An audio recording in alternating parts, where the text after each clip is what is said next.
kanilang mga katawan ay nangangailangan ng tubig. Pagkatapos nilang umalis sa hardin nang magkagayon, ang alahaya, Aba, Yahawa,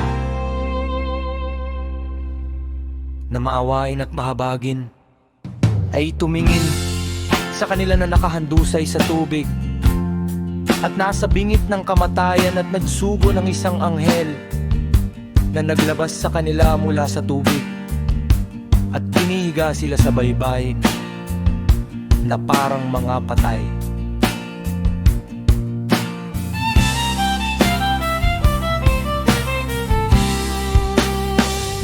Pagkatapos ay umakyat ang anghel sa alahaya, siya'y tinanggap at nagsabi, "O alahaya, Aba, Yahawa, ang iyong mga nilalang ay hinihipan na ng huling hininga."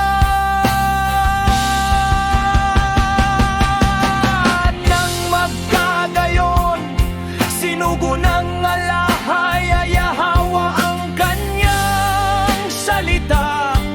Kaya Dan at Eva na siyang nagbangon sa kanila mula sa kanilang kamatayan.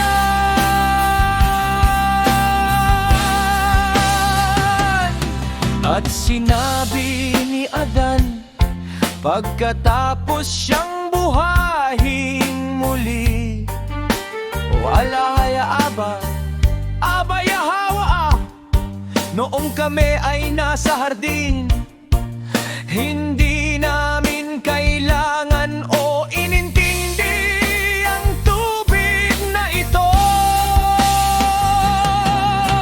Ngunit mula nang kami dumating sa lupang ito,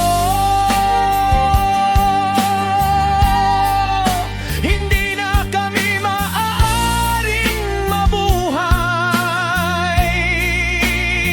kung wala ito."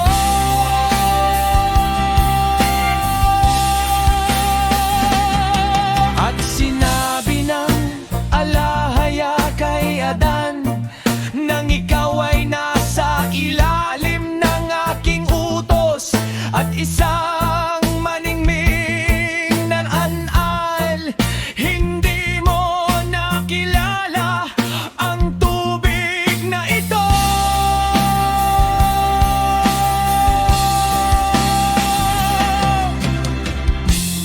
Ngunit pagkatapos mong labagin ang aking utos, hindi ka na maaaring mabuhay kung wala ang tubig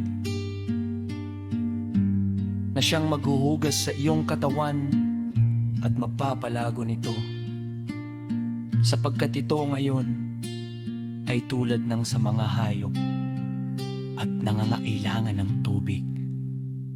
Nang marinig ni Adan at Eva ang mga salitang ito mula sa alahaya, sila'y tumangis ng masidhi at nagsumamo si Adan sa alahaya na pabalikin siya sa hardin upang muling masdan nito.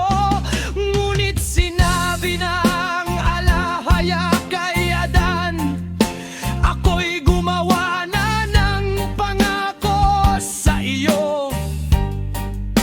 Kapag natupad na ang pangakong iyon, ibabalik kita sa hardin, ikaw at ang iyong matuwid na lahi."